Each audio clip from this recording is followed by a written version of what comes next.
కదా, చాలా ప్రత్యేకంగా తన రూపులో ఆదాముని తన చేతులతో ఆయన చేస్తే ఆయన్ని మహిమతో ఆ యొక్క ప్రాంతంలో ఒక ప్రాంతం తయారు చేసి అందులో పెట్టి, అందులో ఇంకా అతనికి ఏం తెలియదు అప్పటి వరకు, ఇంకా బయట ప్రపంచం ఒకటి ఉందని కూడా తెలియదు ఆయనకి, అదే ప్రపంచం కదా. అప్పుడు మనుషులు ఉన్నారా? ఎవరు లేరు, ఒకే ఒక్కడు.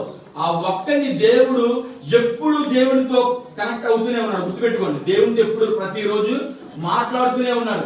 ఎక్కడా మాట్లాడని రోజు లేదు. ప్రతిరోజు దేవునితో ప్రతిరోజు మాట్లాడుతూ ఆయన మహిమతో నింపబడుతూ ఉండగా, ఎప్పుడైతే దేవునితో మాట్లాడడం తగ్గించాడో, ఎప్పుడైతే దేవునితో మాట్లాడడం మానేశాడో, అప్పుడు తనలో ఉన్న మహిమను కోల్పోవడం ప్రారంభించాడు. హల్లెలూయా, హల్లెలూయా.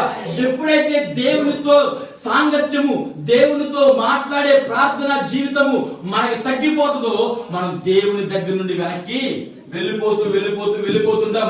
ఈరోజు ప్రార్థనకు ఉన్న బలం ఏంటో చెప్పనా? ప్రార్థన దేవుడిచ్చిన ఆజ్ఞను కూడా ప్రార్థన మారుస్తుంది. హల్లెలూయా.